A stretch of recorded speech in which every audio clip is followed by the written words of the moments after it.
ভয়াবহ কোরবানি থেকে বেঁচে যাওয়া ডোনাল্ড ট্রাম্প এখন চিড়িয়াখানার ভিআইপি। ঢাকার জাতীয় চিড়িয়াখানায় স্থানান্তরিত একটি বিরল অ্যালবিনো মহিষ এখন ব্যাপক আলোচনার কেন্দ্রবিন্দুতে পরিণত হয়েছে। রয়টার্সের প্রতিবেদনে জানানো হয়েছে, ঈদুল আজহাকে কেন্দ্র করে কোরবানির জন্য আনা হলেও শেষ মুহূর্তে সরকারি হস্তক্ষেপে প্রাণীটিকে উদ্ধার করে চিড়িয়াখানায় স্থানান্তর করা হয়। সোনালী চুলের কারণে স্থানীয়রা মহিষটির নাম দেয় ডোনাল্ড ট্রাম্প, যা সামাজিক যোগাযোগ মাধ্যমে দ্রুত ভাইরাল হয়ে যায়। জনপ্রিয়তা বাড়তে থাকা ঈদের আগে থেকে এলাকাটিতে ভিড় জমাতে শুরু করেন দর্শনার্থীরা। রয়টার্সের তথ্য অনুযায়ী অতিরিক্ত ভিড় ও ফ্ল্যাশ ক্যামেরার কারণে প্রাণীটি মানসিক চাপে পড়ে যায় বলে জানায় কর্তৃপক্ষ। এ কারণে ঈদের একদিন আগে এটিকে ঢাকার জাতীয় চিড়িয়াখানায় সরিয়ে নেওয়া হয়, যাতে এটি নিরাপদ ও নিয়ন্ত্রিত পরিবেশে রাখা যায়। বর্তমানে চিড়িয়াখানার বিশেষ এনক্লোজারে রাখা হয়েছে ডোনাল্ড ট্রাম্পকে। সেখানে তার জন্য রয়েছে ফ্যান, মাদুর, নিয়মিত গোসলের ব্যবস্থা এবং মশারি, যাতে গরম ও মশার উপদ্রব থেকে সুরক্ষা পাওয়া যায়। চিড়িয়াখানায় আসা দর্শনার্থীরা জানাচ্ছে, প্রাণীটিকে ঘিরে আগ্রহ এখনো তুঙ্গে। কেউ কেউ মজা করে বলছেন এটি যেন একজন রাষ্ট্রপ্রধানের মতো বিলাসী জীবনযাপন করছে।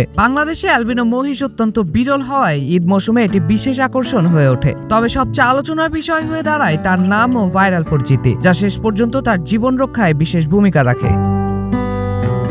জুবাইর নাম, নিউজ 24।